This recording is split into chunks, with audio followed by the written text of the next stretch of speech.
lovelies, how you doing? My name is Crystal. Welcome to my YouTube channel. Welcome old subscribers, welcome new. If you like my videos, please do press that like button. Please do subscribe. I vlog my everyday life. When I went round to my mum's this morning, she was like saying, "What's that yellow line on her Alexa?" And I said, "It's nothing to do with me. I haven't touched your Alexa. And I've got a yellow notification on my Alexa. Alexa, notifications." One new notification. Alexa, what is the notification?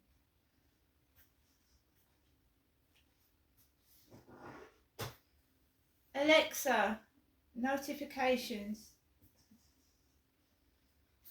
So it seems that Alexa has got stuck, but I've got home and yeah, what's Alexa? The Met Office National Severe Weather Warnings has issued a yellow warning for ice for Rochester. It will be in effect until 9th of January, 3 a.m. Greenwich Mean Time. So I got into my mum's flat and I wasn't accused of messing about with her Alexa, but she said, "Why is my Alexa yellow?" Yellow, it went yellow. I said, I didn't lose my temper, I didn't get cross. I went, "Mum, that's an alert notification. Alexa's notifying you of something." Right? And it was a note alerting my mother to severe weather warnings. And when somebody's elderly, you've got to have patience with them. So my mum is getting increasingly worse. She's shouting, she's accusing me of stealing things, and being, it can come across as quite nasty. And it's hurtful, it's exhausting, it's mentally draining. And the takeaway guy looked at me and he said, "You look tired." And I felt not physically tired, but emotionally drained. I seem to cop everything, She doesn't see me for a week and then I get it's hard to take. It's hard to take being accused of stealing. I'm supposed to be guilty of something. I don't know what I've done that I'm supposed to be guilty of. And it's quite draining, and I'm a very emotional person, and it hurts me to see my mother in that state, but there's nothing I can do about it. So the taxi arrived for me about 12:15. Beforehand, a white what looked like a white Ford car parked outside my block of flats with a black roof. Before my taxi driver arrived, my mum said, "Get ready for the taxi, it's coming in 7 minutes." And then a female driver drove what looked like a Ford white car near my window with a black hood over it. She couldn't park, so she drove off. A few minutes later, a taxi arrived. It was a red taxi with white lines. Folks taxis, and I got into the car. It was a bald-headed man, bald Asian driver. He said, "Where are you going?" I said, "Where?" And that was the end of that conversation. Total quietness all the way up to Double Gardens until he needed to know where to go. I went to the door. My mother, Jennifer, didn't come out and pay the driver. She gave me a £20 note to pay the guy. I paid the driver. I was left with a £10 note. I goes back into the flat with my mother in there, and I sit down, and she says, "That £10 is for your taxi home." I've just paid £15 to come home tonight because of the extreme weather conditions, and I was extremely lucky to get a taxi. I really congratulate ABC Taxis. Very, very polite Asian driver. he helped me with my bags into the back of the taxi, and he helped me out with them as well, and he had a bit of banter. He wasn't stuck up, he wasn't nasty, and he was really nice. That's ABC Taxis. Really good professional taxi driver. Vaux Taxis couldn't get a driver out to me, and Star Taxis couldn't get a taxi out to me either. But ABC came through.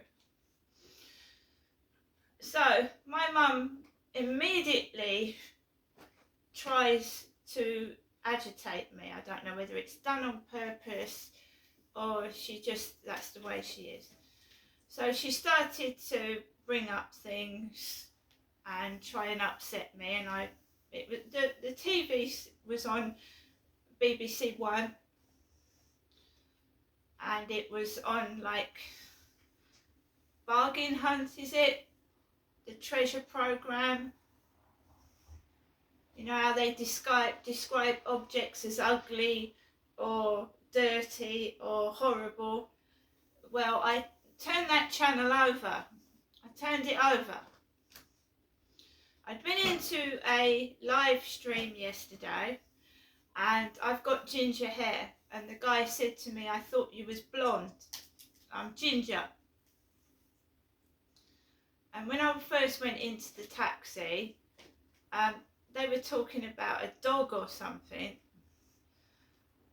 and I didn't feel comfortable in the live stream. I didn't feel comfortable. I didn't feel like they wanted me to be in there. I'm just saying how I feel. And I want to meet other people. I want to make friends, and I'm a nice person. So a while back, a bloke called Bungle tried to talk to me on WhatsApp, and I turned this Bungle bloke down. Well, in the live stream, there was a chap called Bungle, and he was sat there drinking his Pepsi Cola, and he was sat with his elderly mother he was live streaming with his elderly mother in the room. And I was due to go up and see my mum today, you see. So my whole life is controlled, and these men that have spoken to me in WhatsApp or come from Fever Street or Flirt Finder are hovering about in TikTok. They're hovering about in TikTok. So my mum was sat there. She had earrings on from, I think Sue had bought them from Morrison's or something. She had a pair of earrings on. She showed me them. My mum gave me some takeaway leaflets and a piece of paper and all Pizza Go Go, and there was a Holy Cow one. Holy Cow doesn't open till 3:45 in the evening. So everything to annoy and upset, and I know what they do because I've been through it before. Stick a channel on, BBC, and we all know the BBC is full of perpetrators, don't we? Anyway, I don't like the BBC, I don't watch it, because a lot of abusers, Jimmy Savile, and a few others are coming out to be perpetrators on the BBC. So BBC was on. Don't like that channel.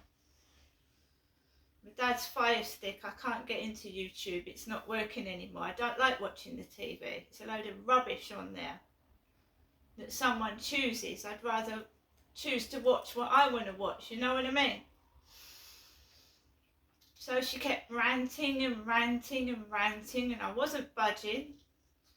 And it had been in the taxi up there, I don't know whether it was hailstones and snow mixed together with a bit of rain.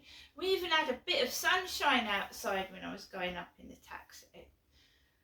And I thought, oh my God, it's going to be like a couple of years ago, that December, the year before last. I'm going to have to walk home with my bad foot. And I thought, I'm not doing it. I'm not doing it. I'm not walking home and breaking my foot. So I get a text message, how's your foot? How's my foot? Whilst I'm sat near my mother. I said my foot's still bad. I'm not walking on the field. I'm just walking around the riverside area. And my mum was ranting and going on and on and on. And I wasn't budging. I'm not walking miles and breaking my foot. I'm 55. I ain't in my 20s. My sons are in their 20s. So I persevered. My mum said, write down some, what you want for a takeaway. She phoned Pizza Go Go. We haven't got any drivers. There's no drivers. She phoned Pizza Tonight. No, we're not doing, not any deliveries, no. I said to my mum, well, I've got my phone. I'll order from my phone. I'll get a Wimpy or something. She said, oh, no. I don't want you making out you're me. So that started my mum off. Well, I said, what about Sanders then? Yes, she said, Sanders, try Sanders. So I gave my mum the number for Sanders. And I don't like chips. They're obviously cooked in oil, aren't they? And I was sick the other week, violently ill. So I order a kebab and you get chips with it. And I've eaten some of the chips, so we'll see what happens to me this evening. I know with Pizza Go Go and the spaghetti bolognese that I can eat that and I don't feel ill afterwards. So now we'll see what happens with Sandhu's takeaway over the next couple of days after eating it. We got a giant kebab which contains onions and bits and pieces, and I've eaten half the chips, which are obviously fried, aren't they? They're fried. I don't like fried food. So we'll see what happens. We catalogue what happens over tonight and tomorrow. See what happens. But a little bit of snow and it brings Great Britain to a standstill. It wasn't even proper snow, it was like hailstones mixed with snow. It wasn't right. So the takeaway comes, the driver is an Indian, very nice guy, very polite. He said to me that I looked tired, and I was tired. I was emotionally drained. My mum was going on and on and on and on without taking a breath. Charlotte rang on her mobile 666. 666. It's like some kind of evil script. My mobile number doesn't contain the number 666, but Charlotte's does. And my mum was speaking to Charlotte. Strange, weird. Charlotte doesn't seem to be worried about it. No, my mum thinks everyone's trying to copy her. It happened to be her next door neighbour's birthday, and I think that pissed my mum off, because the next door neighbour had gone out to have her hair done. See, my mum's bitter and sour. Now, I don't get like that. If someone wants to have a haircut, they can have a haircut. It don't bother me. But my mum, is because she was ill-used and abused in her marriage. I mean, she's sour and bitter. So she was pissed off that her next door neighbour had gone out for her birthday. Right, she was 75 apparently, Sue. Right, it was her birthday. She was having her hair cut. All her family came round to see her. And my mum was pissed off. So that was a good start anyway. I started eating the kebab. My mum was ranting on and on and on while I was eating. I was trying not to choke on it.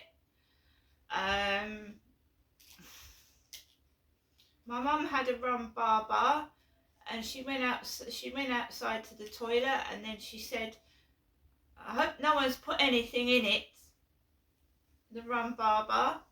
So she looked at me like I was putting stuff in a rhubarber, and I put the camera on.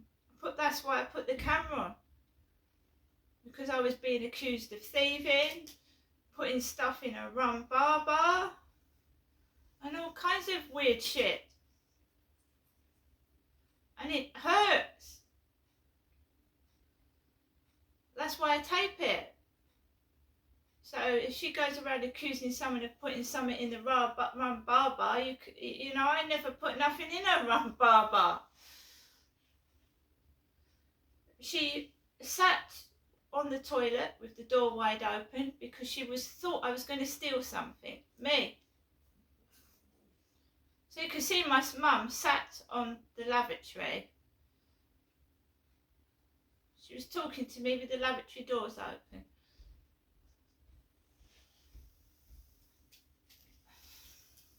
It's hurtful. Being accused of things that you're not doing. It's extremely hurtful. It stresses me out, makes me tired. And it doesn't make you in a hurry to go round there again, does it? That is how my mum acted towards my father. Exactly the same. That's how she treated my dad. That's how she spoke to my dad. And he was 75 when he died. So she spoke to my father.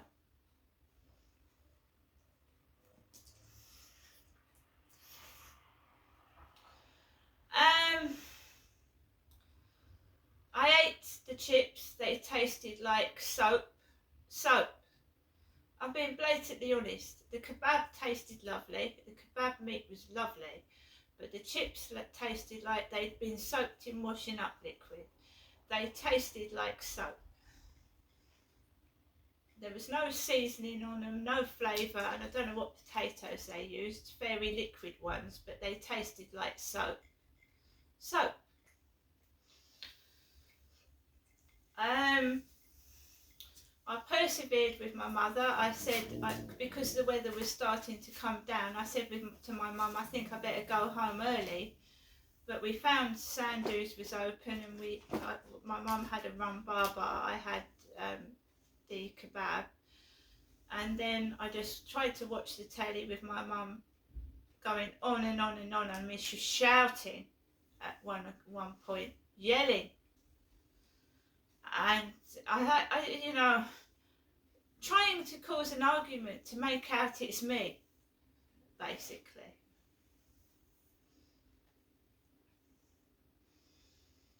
I had a phone call whilst I was round my mum's. That made it worse. When you take a phone call, that made it worse. So I spent some time with my mum.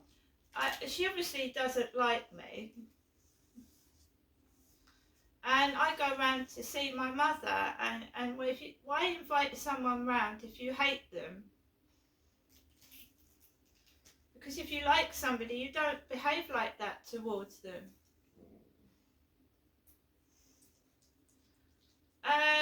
I should do another video because I need to do this in 2 stages, but the taxi driver coming home was absolutely brilliant. ABC Taxis.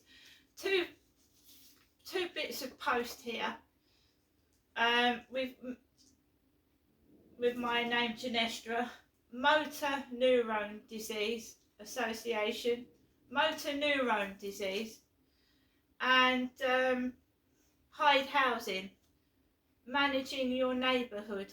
Hyde Housing, my landlord, here for you. Hyde Housing. Of course, I went through all that noise at the weekend, and I'm an exceptionally patient and understanding person. Nobody else could take that without getting angry, I can assure you. And I'm proving that whoever called me mad and had my children taken away from me is an absolute evil son of a bitch. See you later.